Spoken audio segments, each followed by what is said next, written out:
Hello, I am Jay, and this is Relax with Jay. I create calming videos that allow you to relax and or drift off to sleep. If you enjoy my videos and find them helpful, please hit the like button, subscribe, and click on the notification bell. I hope you enjoy this video and may it bring you restful sleep.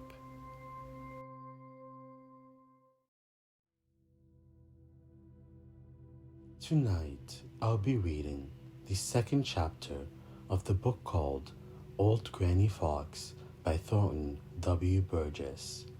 If you enjoy this chapter and would like me to read more, please let me know. Chapter 2.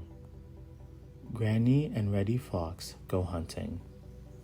When you're in doubt what course is right, the thing to do is just sit tight. Old Granny Fox.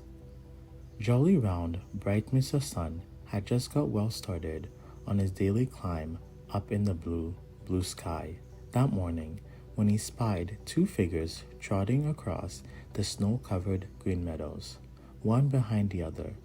They were trotting along quite as if they had made up their minds just where they were going. They had.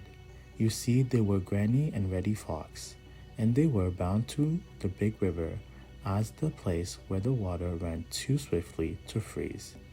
The day before, Reddy had discovered that Quaker the wild duck swimming about there, and now they were on their way to try to catch him.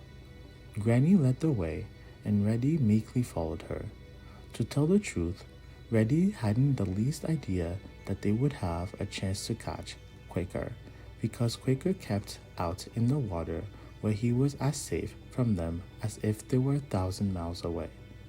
The only reason that Reddy had willingly started with Granny was the hope that he might find a dead fish washed up on shore as he had the day before.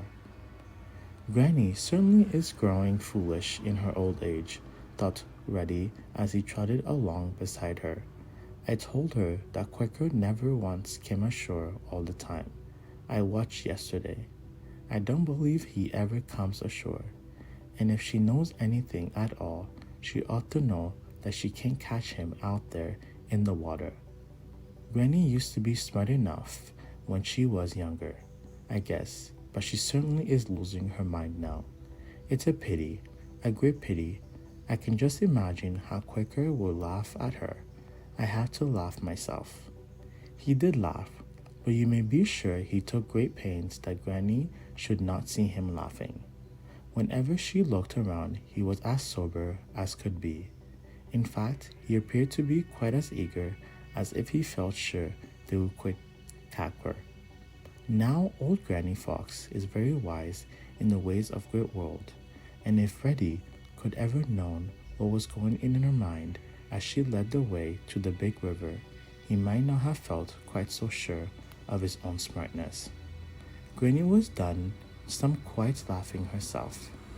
He thinks I'm old and foolish, and don't know what I'm about, the young chap, thought she. He thinks he has learned all there is to learn. It isn't the least use in the world to try to tell him anything. When young folks feels the way he does, it is a waste of time to talk to them. He has got to be shown. There's nothing like experience to take the conceit out of these youngsters. Now conceit is the feeling that you know more than anyone else. Perhaps you do, then again, perhaps you don't. So sometimes it is best not to be so sure of your own opinion. Reddy was sure. He trotted along behind old Granny Fox and planned smart things to say to her when she found out there wasn't a chance to catch Quaker the duck. I'm afraid, very much afraid, that Reddy was planning to be saucy. People who think themselves smart are quite apt to be saucy. Presently they came to the bank of the big river. Old Granny Fox told Reddy to sit still while she crept up behind some bushes where they could peek out over the big river. He grinned as he watched her.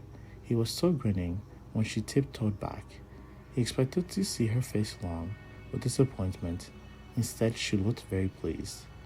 Quaker is there, said she, and I think he will make us a very good dinner. Creep up behind those bushes and see for yourself. Then come back here and tell me what you think we better do to get him."